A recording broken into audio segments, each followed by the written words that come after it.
Hello नमस्कार दोस्तों, चरक medical lecture में आपका स्वागत है। उम्मीद है आप स्वस्थ और अच्छे होंगे। चलते हैं एक नए टॉपिक की ओर। आज का टॉपिक है लाइपोमा यानी कि गांठ। गांठ कितने प्रकार की होती है, कि गांठ के लक्षण क्या हैं, इसका कारण, उपाय और कहाँ होती है। अब चलते हैं लाइपोमा क्या है यानी कि गांठ क्या है। लाइपोमा एक धीरे धीरे बढ़ने वाली फैटी गांठ है जो त्वचा और मांसपेशियों की परत के बीच बनती है। यह कैंसर नहीं होता है, बेनाइन ट्यूमर और आमतौर पर हानि रहित होती है। इसे लाइपोमा अथवा गांठ कहते हैं। दोस्तों, उम्मीद है समझ गए होंगे कि लाइपोमा क्या है। अब चलते हैं यह कितने प्रकार का होता है। लाइपोमा नंबर 1, सिंपल लाइपोमा सबसे सामान्य प्रकार केवल फैट सेल्स से बना होता है, नरम, बिना दर्द और धीरे धीरे बढ़ने वाला होता है। फाइब्रोलाइपोमा, इसमें फैट के साथ साथ फाइब्रस यानी कि सख्त टिश्यूज भी होते हैं। सामान्य लाइपोमा से थोड़ा कठोर महसूस होता है।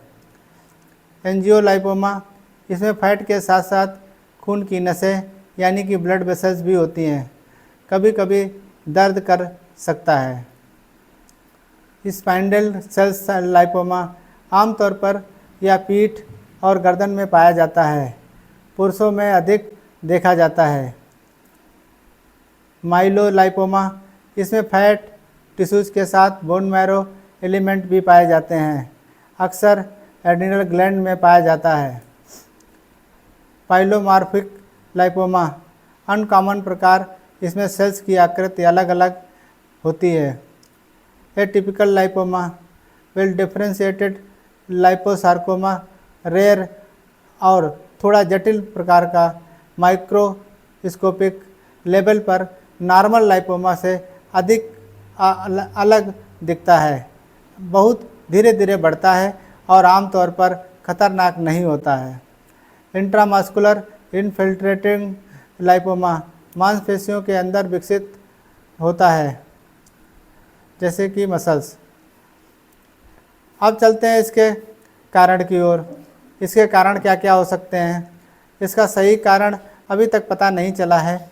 यह वंशानुगत हो सकता है, यानी परिवार में चलता है। ज़्यादातर 30 से 60 साल की उम्र में दिखाई देता है। कभी कभी हल्की चोट लगने के बाद भी यह बन सकता है। कुछ आनुवंशिक बीमारियां जैसे लाइपोमोटोसिस में शरीर में कई लाइपोमा बन जाते हैं। ये तो थे उसके कुछ महत्वपूर्ण कारण। अब चलते हैं इसके लक्षण की ओर। तो क्या क्या लक्षण हो सकते हैं। त्वचा के नीचे मुलायम और रबड़ जैसी गांठ, आमतौर पर दर्द नहीं होता है, दबाने पर हल्की हिलती है, आकार में 1 सेंटीमीटर से 6 सेंटीमीटर या उससे बड़ी भी हो सकती है, कई सालों में धीरे धीरे बढ़ती है। आम जगहों में कंधे, पीठ, हाथ, जांघ और गर्दन इत्यादि में हो सकती है। ये तो थे कुछ महत्वपूर्ण लक्षण। अब चलते हैं कि डॉक्टर को कब दिखाएं, किन कंडीशनों में दिखाएं। अगर गांठ तेज़ी से बढ़े, अगर दर्द होने लगे, अगर गांठ सख्त हो जाए और रंग बदल जाए, अगर दिखने में परेशानी हो, चलने फिरने में रुकावट डाले इत्यादि, इन कंडीशनों में डॉक्टर की सलाह अवश्य लें। अब चलते हैं इसके ट्रीटमेंट की ओर। इसमें क्या दे सकते हैं। कैप्सूल जियोमैक्स 4G BD for 5 days, tablet GPO 200 BD for 14 days, capsule Pan 40 before breakfast. अब ये तो थे एलोपैथिक ट्रीटमेंट। अब चलते हैं कुछ आयुर्वेदिक ट्रीटमेंट की ओर। कंचनार गुग्गुल 250 mg दिन में 2 बार, लोकल एप्लीकेशन कंचनार गुग्गुल और पानी का मिलाकर पेस्ट बना लें और गांठ वाली जगह पे लगाएं। आयुर्वेद में कंचनार गुग्गुल का उपयोग यह गांठें, फाइब्रॉइड, सिस्ट, लाइपोमा और सूजन कम करने में उपयोगी मानी जाती है। इसमें गुग्गुल, कंचनार गुग्गुल, त्रिफला, त्रिकटु, वरुण, दारू हल्दी जैसी औषधियाँ होती हैं इत्यादि। अब चलते हैं इसके प्रिकॉशन की ओर। इसमें क्या क्या बचाव कर सकते हैं। ज़्यादातर मामलों में किसी इलाज की ज़रूरत नहीं होती है।